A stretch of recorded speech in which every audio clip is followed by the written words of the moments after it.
je vais vous présenter maintenant un travail que nous avons réalisé à la maternité régionale universitaire de Nancy, avec l'aide de 2 diététiciennes que je remercie beaucoup, une étude sur la nutrition de mamans allaitantes ayant accouché prématurément.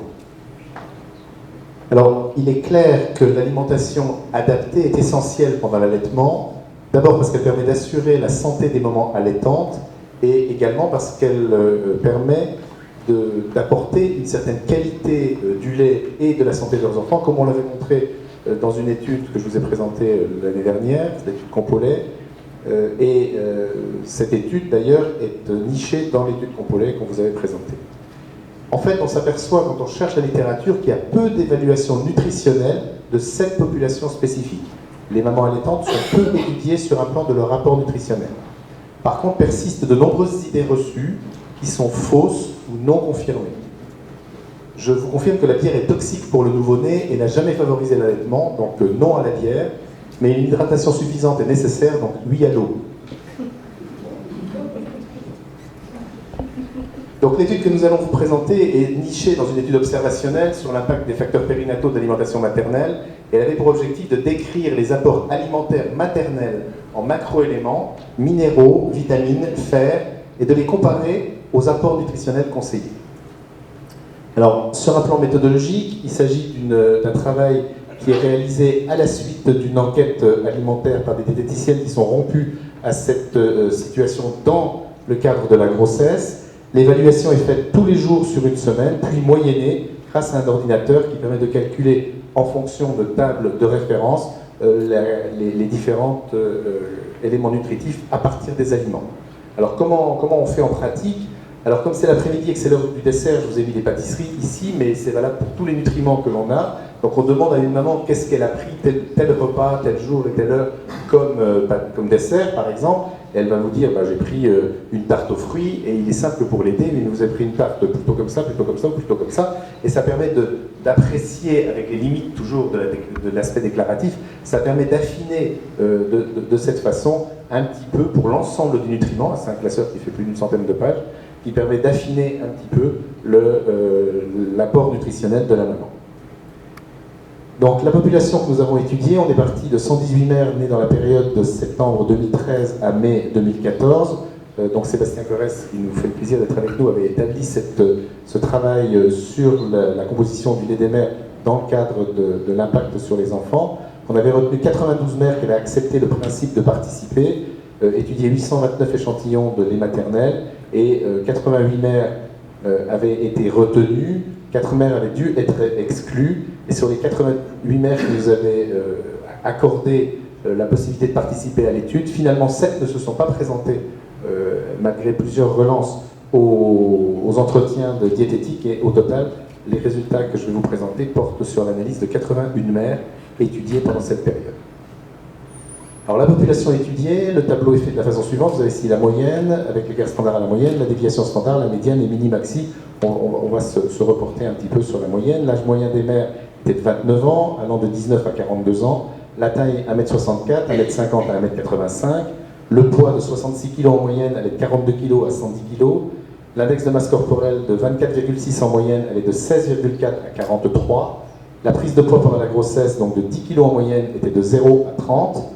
L'âge gestationnel de naissance, puisqu'il s'agit de mamans ayant accouché prématurément avant 34 semaines, était de 24 à 34. Le poids de naissance des enfants de 600 grammes à 2650 grammes, ce qui nous a laissé un panel relativement large pour permettre d'étudier réellement un petit peu les différentes situations. Alors rapidement, ces mamans avaient accouché dans 52% des cas par voie basse, 78% de grossesse simple, 23% souffraient de toxémie, 25% de tabagisme, 9% de diabète gestationnel. En ce qui concerne la maturation stéroïde, on avait 46% de maturation complète, 41 partielle et 12 non. La protéinurie, puisqu'on pensait que ça pouvait intervenir sur l'impact nutritionnel, était 18% inférieur à 1 gramme, 19% supérieur à 1 gramme et 63% il n'y avait pas de protéinurie. La répartition en groupe d'âge gestationnel, alors on voit que c'est un groupe un peu biaisé sur un plan social. Ce sont les mamans qui ont accepté de participer, de venir à l'entretien, puisqu'on a dans cette population 50% des mères qui ont un niveau universitaire, 25% de baccalauréat, 27%, et je confirme que ça ne reflète pas tout à fait le panel de la population française. En ce qui concerne l'emploi, on a 33% de ces mamans qui étaient sans emploi, 6% qui avaient un travail manuel, 40% un travail dit tertiaire sans responsabilité et 21% des postes professionnels à responsabilité. Alors les apports nutritionnels et énergétiques globaux. En ce qui concerne le taux global de protéines en grammes par jour, la moyenne de ces mamans était de 85,7 grammes par jour, avec un mini à 40 et un maximum à 159. Les lipides 88 avec un mini à 39 et un maximum à 213. Les glucides 258,8 et les mini 103 et maxi 532, dont des sucres rapides à 120 grammes et 20 grammes ici. Ce qui est intéressant parce qu'on parle beaucoup en calories, c'est que l'apport énergétique moyen est de 2181 grammes, allant de 1100 calories à 3628 calories, ce qui est supérieur à l'apport calorique d'un bûcheron, d'après les éléments de la littérature. Ça pour les repères. Ce qui nous donne quand même un panel permettant de bien évaluer la situation. Alors par rapport aux recommandations nutritionnelles, en fait on s'aperçoit que les recommandations globales, si on travaille sur une population en moyenne, on peut arriver à des conclusions un peu erronées. Parce qu'en fait on n'est pas très loin finalement, puisque l'apport énergétique de notre population est de 2181, la recommandation est de 2250 calories jour. Sauf que seulement 44% des mamans atteignent ce seuil de recommandation. Sinon elles sont en dessous. La part de l'apport énergétique, on a un petit peu de mal, sauf qu'il a été bien établi comme étant en recommandation de 1,4 g kilo jour. Et dans cette population, on s'aperçoit que l'apport quotidien moyen est de 1,37 g kilo jour. À la limite, on est dans l'épaisseur du trait. Mais une fois encore, seulement 43% des mamans atteignent le seuil des recommandations.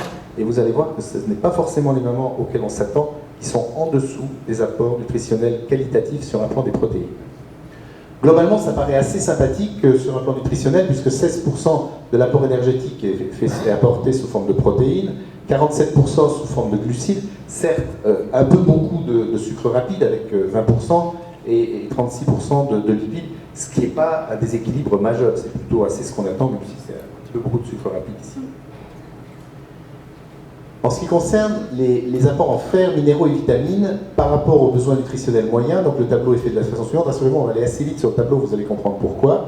Ici, on a les apports nutritionnels conseillés en colonne, avec les unités ici. Donc par exemple pour le magnésium, c'est la version la plus compliquée, parce qu'on est à 6 mg par jour, par kilo, plus 30 mg par jour. Si on prend le fer, c'est 10 mg par jour. Là, la moyenne de notre population, la médiane, le mini-maxi. Et ici, sur la dernière colonne, le pourcentage de mamans répondant aux apports nutritionnels conseillés. Et donc, inférieurs aux apports nutritionnels conseillés. On voit par exemple, si on prend le fer, parce que ça permet d'illustrer le reste, on a la moyenne de notre population qui est à 11 pour une recommandation à 10, mais on a 43% de la population qui sont inférieurs aux apports nutritionnels conseillés. Ça se garde très vite quand on descend, si vous regardez bien. En vitamine D, la recommandation est de 10 microgrammes par jour, notre population on est à 1,9, on est très en dessous, on est au 10e de la recommandation nécessaire, et c'est valable pour 99% de la population qui est carencée en vitamine D. De même, on a 95% de la population carencée en vitamine B1, et on peut descendre ici, et si vous vous concentrez sur la colonne de droite, vous vous apercevez que la grande majorité des mamans est carencée en vitamines, sauf peut-être pour la vitamine B12, et avec un apport, une carence majeure en acide folique. On en a parlé ce matin sur les conséquences de l'apport en acide folique. L'apport nutritionnel moyen des mamans allaitantes de notre population est un peu plus des deux tiers, de la moitié des 267 pour 400 en moyenne, avec des écarts qui atteignent même pour le maximum à peine la valeur recommandée et de 104, donc très bas pour les éléments. Quand on connaît les conséquences de l'absence de supplémentation en acide folique, on est un petit peu inquiet. Alors on s'est concentré pourquoi il y a cette carence. Pourquoi il y a cette carence en acide folique dans la population? On a remonté, on a comparé par rapport à d'autres pays, et notamment aux États-Unis, parce que je vais présenter l'étude américaine derrière, donc on a comparé. Le taux de supplémentation en acide folique dans la population américaine est de 99%. C'est-à-dire que toutes les femmes sont supplémentées. En France, en gros, sur notre population de 81 femmes, on avait donc toutes les fiches de prescription des femmes, on a retrouvé une prescription d'acide folique 2 fois, et une fois la maman se rappelait qu'on lui avait donné des vitamines et qu'elle pensait que c'était de l'acide folique, mais qu'elle n'en était pas sûre. Donc on voit qu'il n'y a pas de supplémentation en fait de notre population de façon raisonnable et satisfaisante. Alors on s'est retourné vers nos amis obstétriciens, il y en a dans la salle, on a dit « Mais qu'est-ce que vous faites ?» Et on s'est retourné vers les biologistes, qui ont dit et exprimé que finalement, après 6 semaines de grossesse, c'était plus la peine. Donc si c'est parce que c'est déjà joué. Si. En fait, c'est pas si clair que ça. D'abord que c'est joué, et vous allez voir qu'on a d'autres arguments pour dire mais si, il faut donner de l'acide folique, même lorsqu'on a dépassé le début de grossesse. C'est sûr qu'idéalement, dans un monde idéal, la supplémentation d'acide folique pour diminuer significativement le taux de spina bifida dont on a parlé ce matin devrait survenir avant la conception. Alors on a toujours le problème dans notre pays, c'est soit on supplémente tout le monde, soit quand une femme exprime le souhait d'être enceinte, on démarre une supplémentation en acide folique. Il y a eu des propositions d'inscrire la recommandation sur les boîtes de pilules, en disant quand vous arrêterez la boîte, pensez à passer à l'acide folique, et pourquoi pas, ça a été considéré comme ridicule, ça n'est peut-être pas tant que ça. Et puis de toute façon, on a un autre argument maintenant, récent, qui permet de dire, de toute façon, quel que soit le terme de grossesse, même si on l'a raté, ça vaut le coup de reprendre. Et c'est cette étude qui a été présentée cette année, au mois de mai, à l'American Pediatric Society par une équipe de Nashville, par le Dr Arditi, qui m'a autorisé à prendre la photographie de son poster et de l'utiliser pour une présentation, et qui a étudié 858 diades mère-enfant. Quand je lui ai posé la question de combien étaient supplémentés, elle m'a regardé avec des grands yeux, elle m'a dit bah, toutes. Donc c'était pas un problème de supplémentation, là, ils ont été à doser les taux sanguins, puisqu'elles sont toutes supplémentées. Et donc ils ont comparé au niveau des taux sanguins du deuxième et du troisième grossesse, et ils ont évalué les enfants. Donc on a une population qui est quand même intéressante. Ils ont évalué à 3 ans et ont remarqué un lien, une association significative de l'hyperréactivité bronchique, donc de ce qu'on appelle l'asthme du jeune enfant, qui survient dans 20% des cas, lorsque les taux sanguins de folate étaient inférieurs à 20 nanogrammes par millilitre par rapport à un taux sanguin, supérieur par rapport à un taux sanguin à 20 nanogrammes par millilitre, en sachant que ce taux n'est atteint que grâce à la supplémentation, c'est un taux pharmacologique, c'est en aucun cas le taux spontané que l'on peut avoir. Sur le 3e trimestre de grossesse, on a aussi une tendance, mais elle n'est pas significative. Et donc, la régression logistique de l'étude montre clairement une association entre le taux d'asthme à l'âge de 3 ans chez les enfants, enfin d'hyperactivité bronchique, on ne parle pas encore d'asthme à cet âge-là, enfin pas de cette façon-là, et puis est associé au taux plasmatique de folate. Cette étude peut permettre de soutenir l'intérêt de poursuivre ou de reprendre la supplémentation en folate dans cette population. Comme vous l'a dit Olivier ce matin, on a observé également dans notre pays que le taux de spina bifida ne baissait pas, et ça c'est quand même un phénomène sur lequel on peut probablement influencer.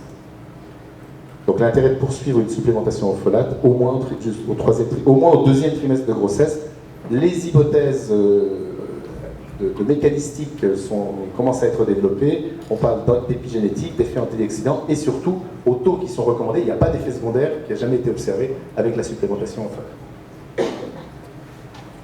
Alors si on revient un petit peu à l'analyse de notre population, on a étudié la prise de poids pendant la grossesse. Ici, c'est la prise de poids recommandée en fonction de l'IMC. C'est le seul élément pour lequel on a une recommandation différenciée. On ne l'a pas pour la nutrition, on verra les conséquences que ça peut avoir, on l'a pour la prise de poids. Puisque lorsque l'IMC est inférieur à 20, la prise de poids recommandée est entre 12,5 et 18 kg, et etc. Lorsque c'est normal, lorsque l'IMC est normal, c'est entre 11,5 et 16 kg, et même pour l'obésité, la recommandation est entre 7 et 11 kg. Dans la population étudiée, on avait 16% de notre population qui avait un IMC bas, 16 femmes, donc 20%, 36 femmes, donc 44% avaient un IMC normal, 21% des femmes avaient un IMC élevé, et on a 15% des femmes qui franchissaient le seuil de l'obésité. Voici les prises de poids qui sont corrigées de la prématurité, bien sûr, et on a utilisé pour ça une publication de Fernandez qui simplement rappelle que 50% de la prise de poids se fait pendant les 2 premiers trimestres et 50% au cours du 3e trimestre. On établit une équation de pondération pour corriger un petit peu de la prématurité, la prise de poids de ces femmes. Et on s'aperçoit qu'en ce qui concerne ici l'IMC bas, par exemple, la prise de poids corrigée de la prématurité moyenne est correcte, elle est dans la fourchette, mais elle va de 7,8 à 34. Pour la population normale, on est à 17,7, on est un peu au-dessus de la fourchette supérieure, mais ça va de 0, ce qui est bien sûr beaucoup trop bas, à 38. Ici, on est au-dessus en ce qui concerne l'IMC élevé, avec 14,6 par rapport, c'est nettement au-dessus, et 15,4 donc pour les dames qui sont en obésité. Donc on a une prise de poids excessive dans cette population. Alors si on continue, on a regardé, c'est la même chose mais exprimée différemment, en disant mais finalement, combien de femmes dans notre population ont une prise de poids normale cohérente? Donc on l'a pris dans l'autre sens, en mettant prise de poids insuffisante, de poids normal, de poids excessif, IMC bas, normal, élevé et l'obésité. Ici, on s'aperçoit que si on prend par exemple la prise de poids normale, on n'a que 24%, un quart seulement de la population a une prise de poids normale. Avec la moitié qui a une prise de poids excessive, qui se répartit dans tous les groupes. Il n'y a pas de groupe privilégié. On n'a pas, contrairement à ce qu'on pensait, des femmes à IMC bas qui ont toutes, par exemple, une prise de poids insuffisante. Ça se répartit, quelle que soit la classe de population. On a des prises de poids excessives chez les femmes obèses, dans les 3 quarts des cas d'ailleurs, ici par rapport à l'obésité, mais on en a quand même qui n'ont pas pris assez de poids. Et ça, c'est un élément qui est important. Et on s'aperçoit que 22% des femmes ont une prise de poids insuffisante dans notre population. Alors si on regarde en mettant que les moyennes, une fois encore, on peut avoir une vision assez fausse. Parce qu'on se dit finalement, on n'est pas loin de la moyenne. Si on regarde par rapport en bleu l'IMC bas, en vert l'IMC normal, orange l'IMC élevé, en rouge l'obésité, en termes d'apport calorique, paradoxalement en moyenne, enfin paradoxalement, on s'aperçoit qu'on est un peu en dessous des recommandations d'apport nutritionnel. En protéines, on a trop de protéines chez les femmes avec l'IMC bas, mais regardez, on est très très bas en insuffisance moyenne de prise de protéines chez les femmes obèses. Et les femmes obèses, comment elles compensent les deux? En prenant beaucoup de lipides. Et on s'aperçoit qu'on a un déséquilibre qualitatif du régime alimentaire. Les femmes obèses, alors c'est un vrai piège, parce que les femmes obèses à qui on conseille beaucoup de ne pas prendre trop de poids, de se restreindre, vont se restreindre, en gros, sur ce qu'elles n'aiment pas trop, vont diminuer leur apport protéique. Je vous rappelle que les protéines interviennent dans la satiété, du coup elles vont avoir encore plus faim, en partie à cause de la grossesse, en partie à cause d'un apport carencé en protéines, et elles vont compenser avec des sucres rapides et des graisses. On a créé un cercle vicieux qui fait que le déséquilibre qualitatif induit un déséquilibre quantitatif derrière. Et pour les glucides, on a un petit peu la même chose. Alors sur un plan des chiffres, ça s'illustre de la façon suivante. Lorsque la prise de poids est insuffisante ou normale, on a finalement un taux de protéines, je vous rappelle la valeur recommandée est de 1,4, qui est finalement pas trop mal, alors qu'elle est trop basse lorsque la prise de poids est excessive, trop basse parce que les lipides sont en excès, les glucides sont en excès dans cette population. Donc en synthèse, on s'aperçoit que dans cette population, on a montré une inadéquation entre apport quantitatif et qualitatif pour les mamans. La prise de poids n'est correcte par rapport aux recommandations que pour un quart de la population, insuffisante dans un quart des cas et excessive dans la moitié des cas. Les recommandations qui sont globales, on a vu que la seule recommandation différenciée était sur la prise de poids. Il n'y a pas de recommandation actuellement sur l'apport nutritionnel, alors qu'il devrait y en avoir pour permettre d'éviter un déséquilibre qualitatif, permettre aux femmes qui ont un IMC élevé de ne pas avoir de carence aussi importante sur un plan protéique et de diminuer leur apport en lipides et en sucre rapide, d'autant que dans le travail du Dr Squares, on avait montré que les sucres lents étaient l'élément crucial pour améliorer la composition du lait maternel dans cette population. Sur un plan des fers et des vitamines, les apports en fer sont insuffisants chez la moitié des femmes et les vitamines D, C, B1, B6 et folate sont beaucoup trop bas chez plus de 90% des mamans étudiées. Donc en conclusion, on peut dire que les inéquations sont quasi systématiques par rapport aux besoins. Il faudrait prendre en compte l'IMC pour ajuster les recommandations nutritionnelles et éviter les déséquilibres qualitatifs en réhabilitant les protéines et les sucres lents. Il serait important de donner des conseils éducationnels à ces mamans pendant l'allaitement et de prescrire une complémentation spécifique en fer, vitamine D, C, B1, B6 et folate, ce que nos amis américains font très régulièrement par ailleurs. Donc, une fois encore, éviter les excès, tant l'insuffisance pondérale que l'excès pondéral, bien sûr, pour avoir une grossesse bien épanouie, dans un cas d'un apport nutritionnel équilibré. Je vous remercie.